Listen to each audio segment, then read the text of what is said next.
Mais avant que Dieu commence une histoire avec toi, il te fera passer par le main peut-être de plusieurs. Bien-aimé de Dieu, lorsque tu passes par le main de plusieurs, ou tu passes par le main d'une personne qui est en train de vous orienter, qui est en train de vous encadrer, profite de cette personne-là. Apprends de cette personne-là ce que tu peux apprendre. Parce que tu ne sais pas, peut-être que Dieu va t'appeler des mains. Et vous savez, les gens qui n'ont pas maîtrisé la mathématique à l'école, lorsqu'ils montent des niveaux, ils ont du mal. La mathématique les rattrape. Bien-aimé de Dieu, les chrétiens d'aujourd'hui brûlent des étapes. C'est pour cela que je dis, on ne devient pas pasteur, mais on est né pasteur. Pourquoi? Parce que lorsqu'on est né pasteur, Dieu mettra la patience en toi. Bien-aimé de Dieu, David savait que cette maison de Saoul, c'était sa maison, c'était son palais. Mais il allait pour chanter, il rentrait chez lui. Bien-aimé de Dieu, dans la vie, il faut être patient. Mais dans la patience, on apprend des choses. Voici la consécration. Lorsqu'on est consacré à Dieu, bien-aimé de Dieu, on se laisse guider par l'Éternel. Par l'Éternel. Ce qui est très important, ma sœur Rika, lorsqu'on est consacré à Dieu, on se laisse entièrement à Dieu. C'est lui qui commence c'est lui qui commence à nous diriger. C'est lui qui commence à nous donner des instructions. Ça, c'est très important. Et voici pourquoi aujourd'hui, bien-aimés, ils ne veulent pas apprendre. Ils n'ont pas la patience. Ils veulent réussir dans la vie à tout prix. Non. Même dans la vie, on commence par 0, 1, 2, 3, on commence à monter. Bien-aimé de Dieu, Josué, il ne savait pas qu'il allait succéder à un grand homme comme Moïse. Mais à cause de sa patience, il a servi Moïse sans murmure. Il a servi Moïse sans hésitation. Mais il a voulu être là au pied de Moïse. Le jour que Dieu a commencé l'histoire avec lui, c'était une grande gloire. Parce que Dieu lui a dit, Moïse s'est arrêté quelque part. Mais toi tu vas achever, toi tu vas ramener ce peuple dans la terre promise. Je voulais te dire, tu feras plus que ton patron. Tu n'es pas là. Je vais monter dans cette dimension prophétique. J'étais en train de dire ceci. Tu feras plus que ton patron. Toi, tu ne crois pas en cela. J'étais en train de dire à une personne, tu feras plus que ce que tu es en train de voir ici. Ma prière, je prie à Dieu, je dis, je ferai plus que tous les pasteurs que j'ai côtoyés. C'est ça ma prière. Je dis, je ferai plus que mes pères. Je ferai plus que tous les pasteurs que j'ai eu à travailler avec eux.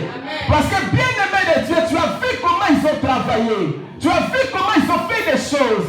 Lorsque tu sacrifies ta vie, sache-le bien, Dieu ne va jamais t'oublier. Josué, c'est quelqu'un qui a sacrifié toute sa jeunesse, Papa Jimmy. Il a sacrifié toute sa jeunesse. Il était là, en train de servir Moïse. Il n'a jamais murmuré.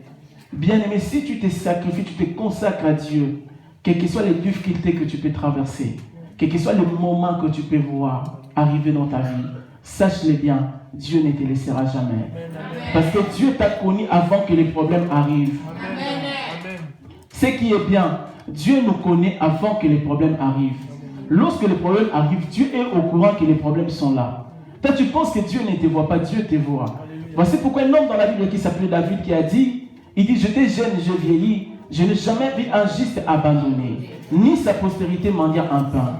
Bien-aimé de Dieu, David parle non de sa vieillesse, mais il parle de sa jeunesse. Pourquoi dans sa jeunesse, il a eu à passer des moments difficiles de la vie. Je voulais te dire, toi qui es en train de travailler quelque part, mais tu vois que ton salaire ne suffit pas. Toi qui es en train de travailler quelque part, même les gens qui nous suivent dans les réseaux sociaux, tu travailles dans une église où tu vois que les choses qui se passent, ce n'est pas ça. Et seulement la patience.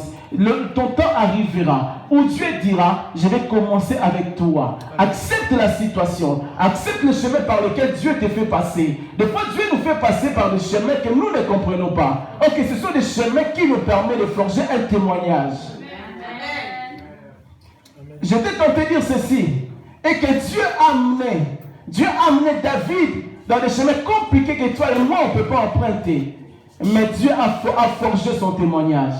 Voici un jour David pouvait dire, quand j'étais dans la forêt, j'ai eu à combattre avec le lion et l'ours. Bien-aimé de Dieu, on nous dit, du fond sortira le doux, de ce qui mange sortira ce qui se mange. Bien-aimé de Dieu, dans la vie, lorsque tu es consacré à Dieu, quels que soient les problèmes, ne cède pas.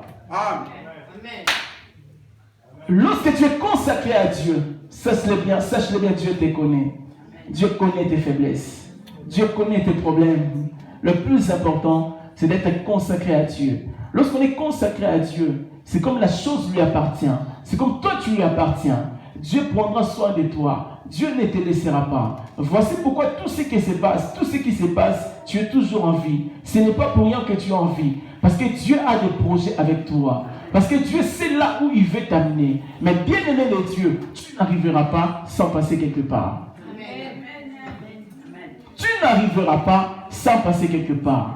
Et voici pourquoi, si tu sens que tu as l'appel de Dieu, je vais parler bientôt, je vais donner une formation sur le leadership, si tu sens que tu as l'appel de Dieu, accepte le chemin par lequel Dieu te fait passer. Même si c'est un chemin compliqué, accepte cela. Et c'est un chemin de la grandeur. Parce que Moïse, Josué a accepté. Pendant qu'il y avait Aaron et Hur qui tenaient les mains de Moïse, mais Josué, il était toujours là. Il ne pouvait pas s'approcher, mais il était toujours là. Il y a un moment où Dieu laissera tomber les autres. Il te regardera parce qu'il regardera la façon dont, bien-aimé de Dieu, tu es consacré à lui. Lorsque tu es consacré à Dieu, ce qu'il faut éviter, c'est la négligence. Ce sont les choses qu'il faut éviter. Lorsque tu es consacré à Dieu, tu dois donner toute ta vie entièrement à lui. Bien-aimé de Dieu, ça ne sert à rien d'être consacré et murmurer. Tu vas bloquer ta bénédiction. Tu vas bloquer ta vie. Bien-aimé, sache-le bien, tu ne deviendras pas enfant de Dieu, mais tu es déjà enfant de Dieu. Je précise, quels que soient tes défauts, quels que soient tes péchés, mais tu es enfant de Dieu. Si le monde ne t'aime pas, Dieu t'aime. Si le monde va te rejeter, mais Dieu va te répondre. Parce que Dieu t'aime. En fait, la manière dont tu es là, tu te comportes, Dieu aime comme ça. Parce que Dieu va travailler comme ça pour que tu changes. Non. J'étais en train de dire ceci. Jean chapitre 3, verset 16. Dieu a tant aimé le monde qu'il a donné son Fils unique, afin que quiconque croit en lui aille la vie éternelle et ne la périsse pas. Et voici, bien aimé de Dieu, le monde est un monde de péché, mais Dieu a aimé le monde. Dieu, si Dieu t'a appelé, quelle que soit la vie que tu passes, sache-le bien, il y aura des sons d'alarme à chaque fois. Dieu va t'interpeller à chaque fois. Dieu va te dire à chaque fois, ce que tu fais, ce n'est pas bon. Ce que tu fais, ce n'est pas bon. Si tu vois ce genre de choses dans ta vie, sache-le bien que tu dois t'abandonner à Dieu. Sache-le bien que tu dois t'abandonner à Dieu. Mais tout le temps que tu passes dans la présence de Dieu, tu n'es pas perdant ou perdante. Bien aimé de Dieu, tout le temps que tu passes dans la présence de Dieu, tu ne le perds pas. Et tu ne le regretteras jamais. Parce que ce que toi tu es en train de faire aujourd'hui, Dieu le fera autrement. Et voici Josué qui était un bâton entre les mains de Moïse. Un jour, Josué qui avait pris le relève, qui devait traverser le Jourdain. Dieu dit à Josué, comme tu as été un bâton dans les mains de Moïse, voici maintenant je te donne plusieurs bâtons qui sont les hommes. Une fois que ces gens-là ils vont rentrer dans le Jourdain, tu verras que le Jourdain va sécher. Bien-aimé de Dieu, sois un bâton dans les mains de Moïse. Non. Est-ce que tu as compris cela? Est-ce que tu as compris cela?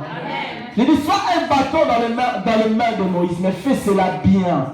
Même dans ton travail, fais cela bien. Bien aimé, lorsque tu fais bien, le jour que toi tu auras besoin, les gens le feront bien aussi. J'ai dit à Dieu, j'ai bien travaillé pour les autres. J'ai dit à Dieu, j'ai été toujours dehors pour les autres. Il me donnera des bâtons. Il me donnera des gens qui ont la vision. Il me donnera des gens qui vont travailler pour ce ministère. Ce n'est pas mon ministère. Mais Dieu me donnera des gens, des bâtons qui vont faire en sorte que le mer rouge puisse se partager. Qui feront en sorte que le Jourdain se partage. Non, tu ne crois pas en toi. J'étais en train de parler de toi, mais tu ne crois pas en cela. J'étais en train de dire que toi, tu vas faire en sorte que le Jourdain puisse se partager. Parce que tu es un homme bâton. Tu es quelqu'un qui a le miracle dans ses pieds. Il y a certaines personnes qui arrivent déjà. Voici, bien-aimé de Dieu, je voulais tout simplement t'inviter au début de cette année de servir Dieu, de consacrer ta vie à Dieu. Et hier, je parlais avec une personne de ma famille qui m'a dit, ma femme elle était là, elle a dit, waouh. Il dit, tu sais que les prophéties, ça s'accomplit aussi dans la vie des gens. Il dit, tu sais que tous les pasteurs que tu as eu à rencontrer dans ta vie, ils ont dit que tu seras pasteur. et tu auras une église. Et tu sais, au jour d'aujourd'hui, je vois que la prophétie ne se trompe pas. Et bien aimer les dieux, c'est un chemin qui est long, un chemin qui est difficile, qui est compliqué. Des fois, on a envie d'abandonner. Mais si Dieu t'appelle à la chose, il viendra toujours pour te dire, Élie, bois et mange, continue la route. Je voulais dire à une personne, si Dieu t'a appelé, même si un jour tu te réveilles, tu dis, je vais changer, je vais abandonner, Dieu verra toujours un corbeau pour te nourrir. Tu verras, chaque fois que tu seras au bout du rouleau, il y aura toujours quelqu'un pour venir te rebobiner. Tu verras toujours quelqu'un qui viendra pour te dire, prends courage et marche. Tu verras toujours quelqu'un qui viendra. Tu verras l'argent apparaître sur ton compte, mais tu ne sais pas d'où ça vient. Dieu viendra. Dieu ne laisse jamais ses enfants. Dieu sait que tu vas arriver quelque part, mais il sait que de toi-même tu ne peux pas. Voici pourquoi la Bible déclare, il voit au torrent pendant la marche, c'est pourquoi il relève la tête. Si Dieu t'a appelé, Dieu ne supportera jamais que tu te suicides. Dieu sait que tu peux encore t'en sortir. Voici pourquoi il te laisse toi-même. Dieu sait que tu peux surmonter la chose. Mais le jour que Dieu saura que tu n'en peux plus, il te dira, j'ai encore 7000 personnes que j'ai gardé le secret. J'ai encore 7000 personnes.